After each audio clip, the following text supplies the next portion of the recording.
और इस समय हम लोग रोहतक के सुंदरपुर गांव में हैं, जहां पर जो शिक्षा विभाग है उन्होंने 3 स्कूलों पर ताला लगाकर, तालाबंदी कर कर गैर मान्यता प्राप्त स्कूलों को बंद करवा दिया है। और फिलहाल जो ये औरतें आप देख रहे हैं और जो पीछे कुछ और आदमी खड़े हैं, ये परिजन हैं जिनके बच्चे इन्हीं स्कूलों में पढ़ते थे, शिक्षा यहाँ पर लेते थे और अब इन्होंने विरोध करना शुरू कर दिया और इसीलिए यहाँ पर इकट्ठा हुए हैं। इनसे जानने की कोशिश करते हैं कि इन्हें क्या दिक्कत है। आपके बच्चे यहाँ पर पढ़ रहे थे, मान्यता नहीं थी उन्हें? प्रॉब्लम जी ये है, हमारे बच्चे यहाँ पढ़ रहे थे, वे जैसे इंग्लिश मीडियम पढ़ रहे थे। मेरी गुड़िया है, एक तो नर्सरी क्लास पास हुई, अभी एक 4th क्लास पास करी है। वे बच्चे इंग्लिश मीडियम पढ़े हैं, उनने 2 का पढ़ा हिंदी माता को ना।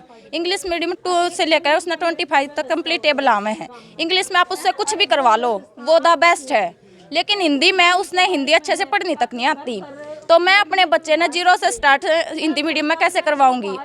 तो ये मेरे से नहीं होगा। और बाहर अगर मैं अपने बच्चे को भेजती हूँ तो मैं उसकी फीस अफोर्ड नहीं कर पाऊंगी बिल्कुल भी। और जी मेरा, अगर मैं बच्चे को फिर भी भेजती हूँ बर्डन डाल के, तो यूँ देखो ट्रांसपोर्ट का टाइम, आने जाने का, और बच्चे की सेफ्टी, और जो ऊपर से ट्रांसपोर्ट का जो चार्ज है वो भी पेरेंट्स से लिया जाएगा। तो मैं मैनेज नहीं कर पा रही हूँ और मेरे बच्चे सरकारी में जाना मैनेज नहीं कर पा रहे हैं।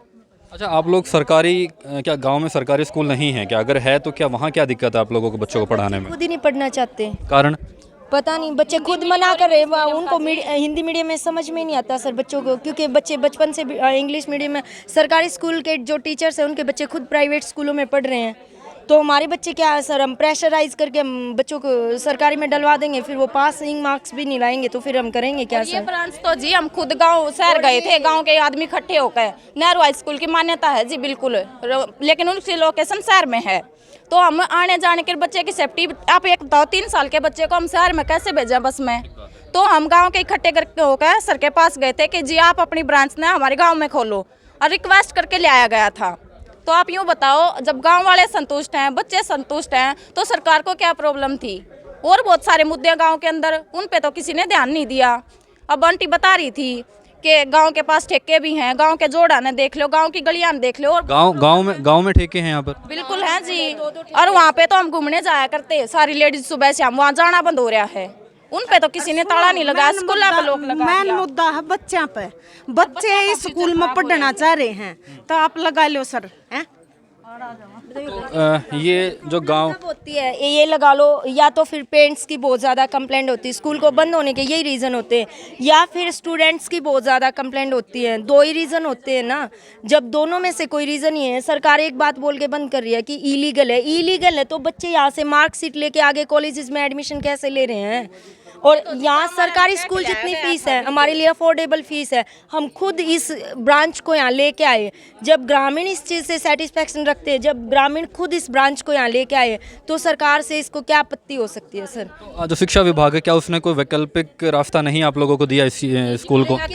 कोई वैकल्प नहीं दिया जी, कुछ भी नोटिस नहीं दिए गए पहले? नोटिस वगैरह कुछ नहीं दिया गया। नोटिस और देने का फायदा क्या? 10 दिन पहले आप आके कागज देते हो, 10 दिन बाद आके लॉक लगाते हो। क्या 250-300 बच्चे हैं, वो अचानक से कहीं भी शिफ्ट हो जाएंगे? आप देखो इन बच्चों का भविष्य ना पानी में। आप देखो एक बार, ये बच्चे कहाँ जाएंगे? अब बाहर तो हम नहीं भेज सकते। हम तो पूरा गांव इसी चीज़ को लेकर इकट्ठा हुआ कि बाहर नहीं भेजने के लिए तो हमने ये स्कूल गाँव में मंगवाया था, और फिर वही समस्या हमारे सामने फिर आके खड़ी हो गई कि बाहर भेजने वाली। सरकारी में बच्चे नहीं पढ़ना चाह रहे। ठीक है, तो ये जो बच्चे, जो परिवार हैं, ये और भी कुछ कहना चाह रहे हैं, एक बार पूछ लेते हैं। हम मीडिया के माध्यम से सरकार से एक ही अनुरोध कर रहे हैं, हाथ जोड़ के, कि ये स्कूल से फिर से रीओपन हो जाए, और ताकि बच्चों का भविष्य पानी में ना जाए। बच्चे इसी स्कूल में पढ़ के खुश हैं, हम पेरेंट्स पढ़ा के खुश हैं। जब पेरेंट्स को आपत्ति नहीं है, बच्चों को आपत्ति नहीं है, तो फिर कानून को भी, सरकार को भी तो आपत्ति नहीं होनी चाहिए ना। और हम मीडिया के माध्यम से सरकार तक यही बात पहुँचाना चाहते हैं कि स्कूल फिर से रीओपन हो।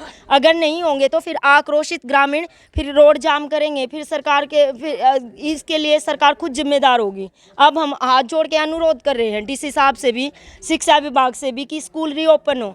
अगर रीओपन नहीं हुआ तो फिर हम एक्शन लेने पे मजबूर हो जाएंगे सर। फिर हम आक्रोशित होकर रोड जाम भी करेंगे, डीसी साहब के पास भी जाएंगे, तो ये मुद्दे बड़े ना हों, इसीलिए पहले ही इसका सॉल्यूशन निकाल लिया जाए।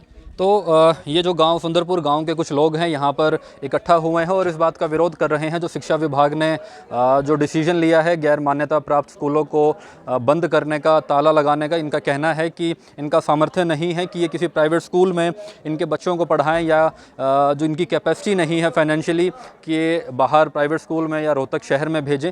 ये खुद यहाँ पर इन स्कूलों को लेकर आए थे, लेकिन फ़िलहाल जो शिक्षा विभाग है वो एक्शन के मोड में नज़र आ रहा है।